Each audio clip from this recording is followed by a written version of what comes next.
Hello friends, welcome to entry. ఈరోజు మనతో రాఘవేంద్ర గారు ఉన్నారు. సో ఎంట్రీ గురించి మీకు తెలుసంటే రాఘవేంద్ర గురించి తెలిసినట్టే. సో ఈరోజు ఈ డిస్కషన్ యొక్క ముఖ్య ఉద్దేశం ఏంటంటే, మన స్టూడెంట్స్ కానీ లేకపోతే యూజర్స్ కానీ జనరల్గా చాలా క్వశ్చన్స్ అడుగుతూ ఉంటారు. సో దాంట్లో రెగ్యులర్ క్వశ్చన్స్ని ఫిల్టర్ చేసి దానికి ప్రాపర్ ఆన్సర్ ఇచ్చే విధంగా మనం ఈ డిస్కషన్ని ప్లాన్ చేస్తామన్నమాట. సో మనం రాఘవేంద్రతో మాట్లాడదాం. Hi Raghav. Hi Raj. How are you? Fine, how are you? Cool. So maybe like after Covid చాలా మంది రెగ్యులర్గా అడిగే క్వశ్చన్ ఏంటంటే వర్క్ ఫ్రమ్ హోమ్. సో నేను వర్క్ ఫ్రమ్ హోమ్ జాబ్ కావాలి నాకు, లేకపోతే నేను ఆఫీస్కి రాలేను, వర్క్ ఫ్రమ్ హోమ్ అయితే నేను చేయగలను, లైక్ వర్క్ ఫ్రమ్ హోమ్ రావాలంటే నేను ఏ కోర్స్ నేర్చుకోవాలి, ఏ స్కిల్ నేర్చుకోవాలి, లేకపోతే ఏ కంపెనీకి అప్లై చేయాలని చెప్పి. నిజంగా ఇప్పుడు కోవిడ్ తర్వాత అనుకోండి, కోవిడ్ తర్వాత పీరియడ్ వర్క్ ఫ్రమ్ హోమ్ అనేది పాసిబుల్ అవుతే ఎంతవరకు పాసిబుల్? యాక్చువల్గా ఈ కోవిడ్ టైంలో వర్క్ ఫ్రమ్ హోమ్ అనేది ప్రొవైడ్ చేస్తారు. ఇప్పుడు కంపెనీస్ అన్ని ఏం చేస్తారంటే ఖచ్చితంగా ఆఫీస్కి వచ్చి వర్క్ చేయాలి. అంటే 5 days a week కాకపోయినా మినిమం 2 or 3 days అయితే వచ్చి వర్క్ చేయాలి అని చెప్పి కంపల్సరీ రూల్ అయితే పెట్టేశారు అనమాట. సో వర్క్ ఫ్రమ్ హోమ్ కావాలి అంటే ఆ థాట్ అయితే వదిలేయాలి. ఓకే, ఇప్పుడు ప్రెసెంట్ ఉన్నాయి ఛాన్సెస్. అది ఎలాగంటే హైబ్రిడ్ మోడ్ లో ఉంటుంది అండ్ వెరీ రేర్ ఛాన్సెస్ అనేది తగ్గిపోతున్నాయి.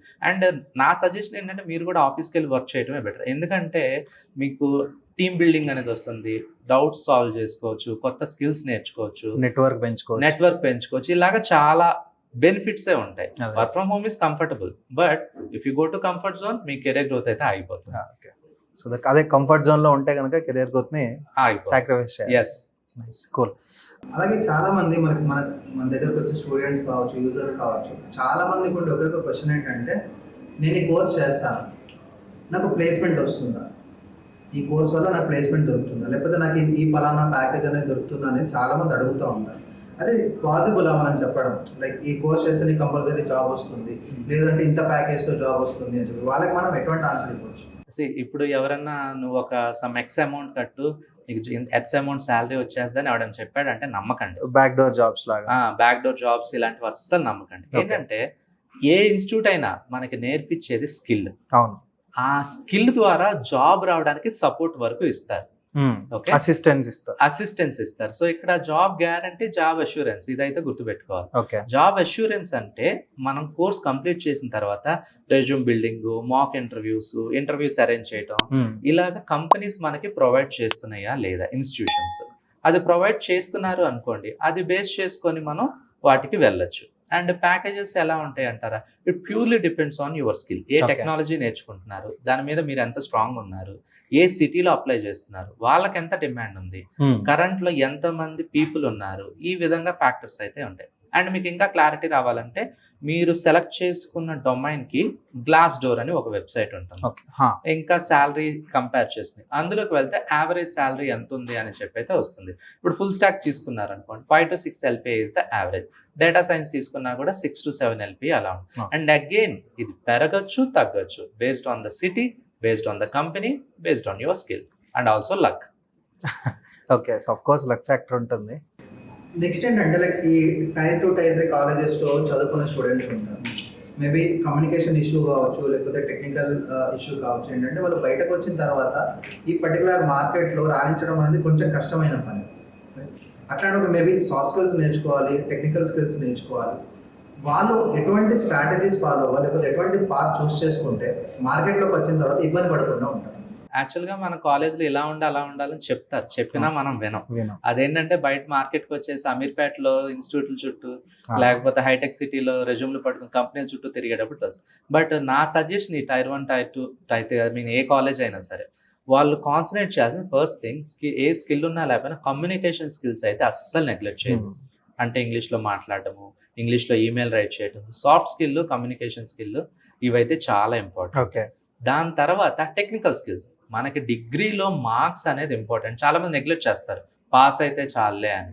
సో అది సరిపోదు, మినిమం 65 to 70% అబవ్ ఉండేలాగా చూసుకోవాలి.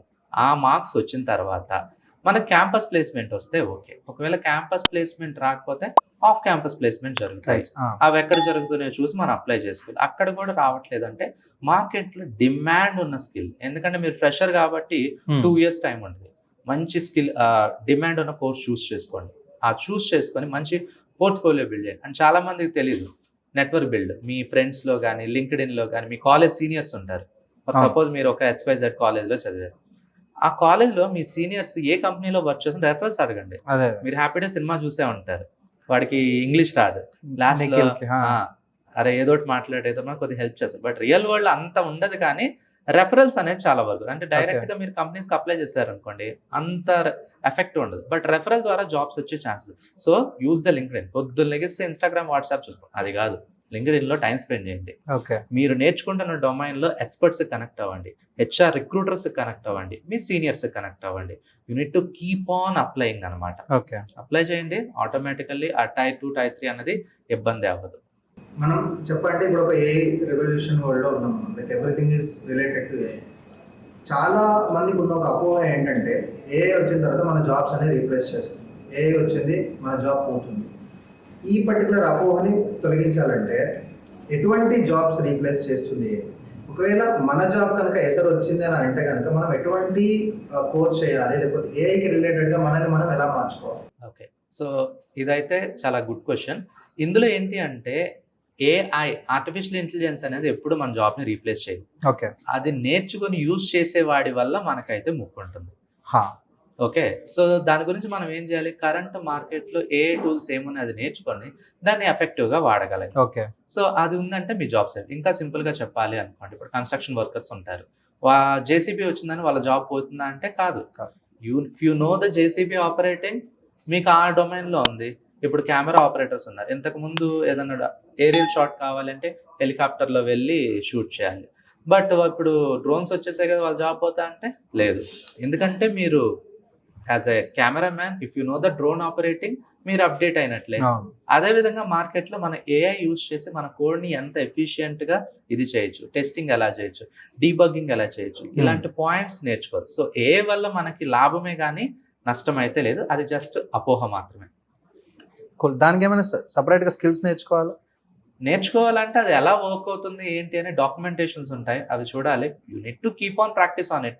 ఎలా అడిగితే అది ఎలా ఆన్సర్ చేస్తుంది, యాక్చువల్గా దానికి కూడా అర్థమయ్యేలా అడగాలన్నమాట. మీరు అడిగితే ఒకలా ఆన్సర్ ఇస్తుంది, నేను అడిగితే ఒకలా ఆన్సర్ ఇస్తుంది. ఇప్పుడు గూగుల్లో సెర్చ్ చేసే దాన్ని మనం క్వరీ అంటాం, చాట్ జీపీటీలో అడిగే దాన్ని ప్రాంప్ట్ అంటాం. సో ప్రాంప్ట్ ఇంజనీరింగ్ అని ఒకటి ఉంటుంది. మన అడ్వాన్స్డ్ వెళ్ళాల్సిన అవసరం లేదు. బేసిక్స్, ఒక ఈమెయిల్ ఎలా రాయాలి, ఒక డీబగ్గింగ్ ఎలా చేయాలి, ఒక కోడ్ ఎలా రాయాలి, ఈ బేసిక్ టర్మ్స్ నేర్చుకొని దాంతో కమ్యూనికేట్ అవుతా ఉంటే you can be a very good prompt engineer. So automatically you can use effectively the ChatGPT or any AI tools.